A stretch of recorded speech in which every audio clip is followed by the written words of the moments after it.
जाडो मौसम सुरु भए सँगसँगै स्वस्थ रहनका लागि चाहिँ खानपिनमा विशेष ध्यान दिनुपर्दछ। चिसो मौसममा व्यायाम त्यसै गरेर खानपिनमा चाहिँ तालमेल मिलाउन सकियो भने शरीरलाई चाहिँ आराम पुग्ने गर्दछ। खानपिन त्यसै गरेर व्यायाममा चाहिँ ख्याल गरिएन भने चिसो मौसममा शरीरमा पानी त्यसै गरेर क्यालोरीको मात्रा कम हुन्छ, जसले गर्दा विभिन्न किसिमको रोगहरूको चाहिँ संक्रमण शरीरमा सुरु हुन थाल्छ। आजको यस भिडियोमा रहेर म तपाईहरुलाई जाडो मौसम अर्थात् चिसो मौसममा चाहिँ के कस्ता खानेकुराहरू खाने र के कस्ता उपाय अपनाएको खण्डमा चाहिँ शरीरलाई चाहिँ हामीले स्वस्थ राख्न सकिन्छ, स्वास्थ्य समस्याबाट चाहिँ हामी बच्न सकिन्छ भन्ने बारे चाहिँ विशेष चर्चा गर्नेछु। भिडियोलाई एउटा सानो लाइक गरेर च्यानललाई सब्स्क्राइब गर्न नभुल्नुहोला। आउनुहोस् भिडियोलाई सुरु गरौँ।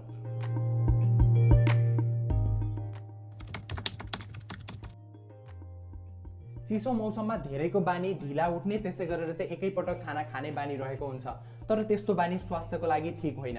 बिहान खाना खानुभन्दा अगाडि नै अन्डा, फलफुल, सलाद, ओट्स, ब्रेड त्यसै गरेर तातो दूध लगायतका खानेकुराहरू खाँदाखेरि चाहिँ स्वास्थ्यलाई फाइदा पुग्ने गर्दछ।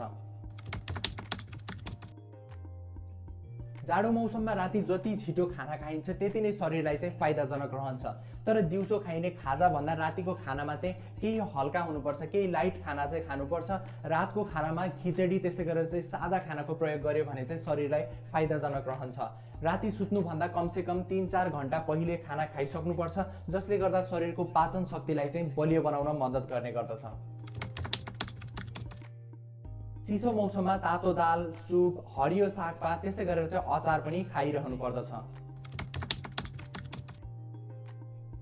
चिसो मौसममा सुत्नुभन्दा अगाडि तातो दूध खानु स्वास्थ्यको लागि राम्रो हुन्छ। तातो दूधमा बेसार त्यसै गरेर अदुवा मिसाएर खानु स्वास्थ्यको लागि अझै लाभदायक मान्ने गरिन्छ।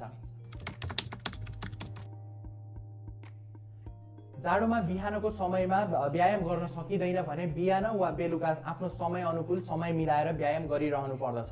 व्यायाम गर्दा एक्लै भन्दा पनि साथीहरूसँग गइयो भने चाहिँ हामी विशेष किसिमको एउटा प्रोत्साहन मिल्छ, त्यसै गरेर चाहिँ आफूलाई गाह्रो भएको चाहिँ महसुस कम हुने गर्दछ।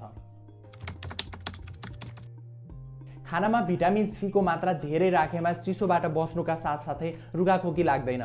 भिटामिन डी को प्रयोगले हड्डीलाई चाहिँ बलियो बनाउन विशेष किसिमको मद्दत पुर्याउने गर्छ भने यसका साथसाथै भिटामिन डी को प्रयोगले चाहिँ भिटामिन ए, आइरन त्यसै गरेर क्याल्सियमको मात्रा पनि शरीरमा बढाउन काम गर्ने गर्छ।